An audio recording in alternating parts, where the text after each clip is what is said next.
Yun din po ang tanong ko po. Kung talaga pong inipon po ninyo ng napakaraming taon at sa malinis na paraan po, Opo. bakit meron bang masama na ideklara po ninyo? Kahit na po merong absolute Hindi confidentiality. na nga po kailangan ideklara kasi nasa batas po mismo nga po. yun. Pero kung sa malinis, yun lang po ang tanong ko, kung sa malinis na paraan po nakuha ho ito, ano hong masama na ideklara po? Yun lang po ang aking katanungan. Ang pagkakaintindi ko po, ang absolute, ang confidentiality po under Republic Act 6426 ay absolute, wala pong exception yun eh. Yun po ang depensa po ninyo na hindi ho dapat ideklara. Opo. At dahil po depensa po ninyo yun, ang tanong ko lang po, meron ho kasi tayong provision sa ating saligang batas, yung section 17, article 11, na nagsasabi na dapat po, under oath, we declare our assets and liabilities and net worth. Kung meron pong saligang batas na provision na nagsasabing dapat po natin ilabas yung ating salin. May we just have one more minute? Yes, sir. Proceed.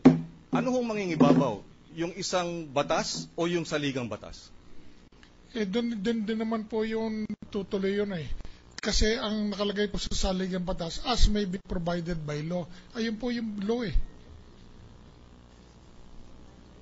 Well, yun po magiging, maaring i-argue po yun, ang sa position lang po natin, and for the record, the Republic Act 6426 is a 1973 law, and the 1987 Constitution is a later law, and it is the Constitution. Nabanggit po ninyo yung word na malinis, kung galing sa malinis sa paraan. Kaya nga po, kanina, nagbigay na po ako ng waiver, at sinabi ko nga po that I don't mind you calling the bank managers. Kasi po, yung account officer ko po sa BPI, siya po ang makakapag-testify dito at makakapagsabi sa inyo na siya na rin mismo, nung Paris Bank pa sila, inaalagaan niya yung mga account kong yan. Salamat po. Kaya nga po, binolunteer ko na nga po yung sabing yun. Tawagin na sila eh. Nag-rule na po ang ating presiding officer tungkol po ron. Doon po sa usapin po nung cash advance na 11 million, dahil ito po ay nilagay po ninyo sa inyong salin. Hindi po sa inyo yung pera, yung Basagidote.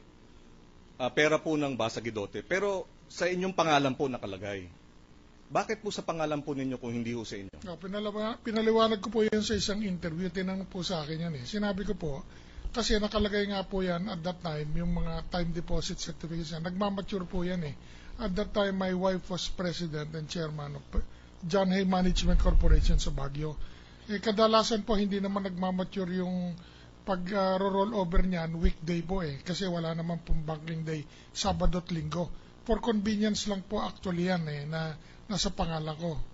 Pero, ang importante po diyan ay even if it was in my name, we never denied that it belonged to Basagidote. As in fact, ngayon, paulit-ulit pa kami dito sa impeachment trial na ito, na ina-acknowledge namin na yung perang yan, Basagidote. At second thing po, Senator, the other important thing here is the money is intact. Wala pong nabawas po dyan, intact. Kaya and even now, right now, here and now, sinasabi ko, ina-acknowledge po namin na hindi amin yun. So umutang po kayo sa perang hindi po sa inyo? Hindi po utang, bumali po. Nag-cash advance. Opo. Cash advance po. At binabayaran po ninyo? Opo. So, account po ninyo, kayo po ang umutang, hindi po sa inyong pera, pero nasa pangalan po ninyo? Actually po, yung wife ko po. Yes. Kaya po nung pinambili po namin yan nung Labista, yung titulo po, wala po sa pangalan namin. Wala po ang pangalan ko doon sa titulo eh. Nasa pangalan po ng wife ko. So pag binabayaran po ninyong taon-taon, binabayaran po ninyo yung cheque sa pangalan din po ninyo? Minsan po cheque, minsan po cash. So dinideposit po ninyo sa inyong account? Basta yung utang po ninyo? Basta nakalagay po cash, binibigay ko sa wife ko, bahala na siya. Hindi po namin alam ang actual net worth po ninyo. Dahil nga po, base dun sa SALN ninyo, 22 million. Pero base po sa salaysay po ninyo, mas malaki. Magkano po ang net worth po ninyo sa inyong palagay? Wala po akong calculator, pero binigay ko na po yung mga figures sa inyo. As far as I'm concerned, dyan po ang actual, accurate figures. It's a matter of adding them up po. And Kung gusto ninyo pong isasama yung dollar despite the 64.26 at saka kung isasama din yung pesos kahit na hindi amin. Opo. Bakit po doon nyo winidraw lahat nung Basa Guedote accounts noong December 12, nung impeachment day? Sasabihin ko po sa inyo ang totoo. Kasi po, marami pa rin naman po ako naiwang mga kaibigan at saka mga kumpa-kumpare doon sa Malacanang eh. Ilan po sa kanila tumawag sa akin. I-freeze yung mga deposits namin. Kung palagay ko, kung kayo po ay nasa lagay ko, palagay ko pareho din kung gagawin ninyo eh. Pangangalagaan din ninyo yung pinaghirapan ninyo sa buong buhay ninyo at yung mga perang hindi naman sa inyo. Nabanggit po sa isang interview na nawala na po kayo ng tiwala sa PS Bank, kaya po nyo yung winidraw. Hindi po, doon sa manager po, yung pang lilinawin ko po yun na disappoint kami doon sa manager po. Kasi ang nakalagay po PS Bank, nawala na kayo ng tiwala sa bangko, kaya winidraw po siguro ninyo. pagre-report na lang po yun. Pero ang sabi ko po, yung manager po, nawalan kami ng tiwala. Dahil nung winidraw po ninyo, PS Bank din po ninyo dineposit. Hindi po nag-deposit, nagkakamali po kayo, Mr. Senator. Yung sinasabi nyo rin-deposit namin sa PS Bank, yun po ang settlement account. Kasi pagka nag-terminate kayo ng time deposit certificate, hindi naman yung palitan ng cash at saka time deposit eh.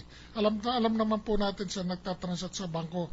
Yun po ay yung halaga po nun, yung net proceeds po nyo, ipapasok muna sa tinatawag na settlement account. At doon ninyo withdraw. O isang transaction lang po yun. We will have to check the records because if I recall, sabi po nung PS Bank President na tinanong ko po yun na winidraw lahat at saan ho napunta. At sabi po niya, doon din po sa bangko ng PS Bank. Well, ako na po nagsasabi sa inyo, mali po yung interpretasyon niya. Opo. Kasi alam ko po yung nangyari eh. Opo. Pinasok po sa settlement account yun.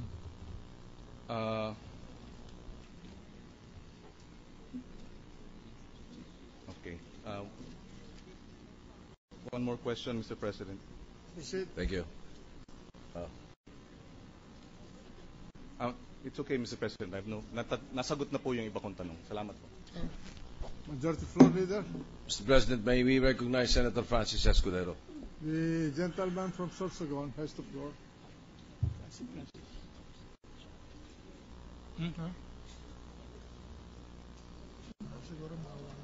one more question.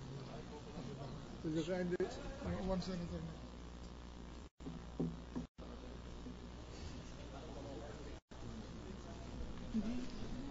Thank you, Mr. President.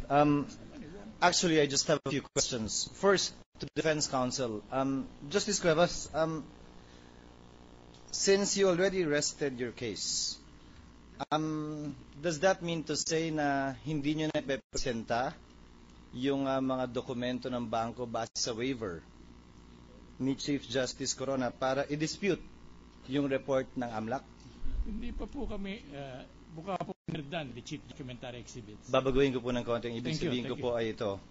Dahil po wala na kayo ibang testigo, ibig sabihin makuha mula waiver ng Chief Justice, AMLAC report, o kung totoo yung AMLAC report. Maestrado na pumirma ng waiver. Ngayong na... At wala na now for the closing arguments on Monday.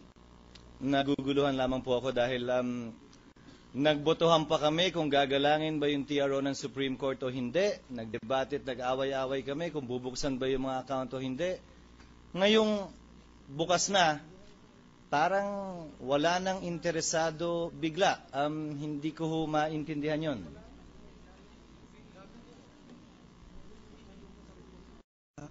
Meron na rin dito kaya agree dahil kami ng Defense Counsel about this, Senator Escudero. Sa panig po namin maliwanag na hindi may sakali. At gamitin po natin itong pagkakataon ito. Yun nga. Just Mr. President. Excuse. Okay. Sige, okay, thank you. Because he was already complaining to us, Your Honor, that he's not feeling well anymore. So I wanted Sige to bring po. that home to the knowledge of the court and ask the court's permission to kindly excuse the witness already. Tapusin He's na already- lang po natin si Senator Escudero kung pwede. Sige po.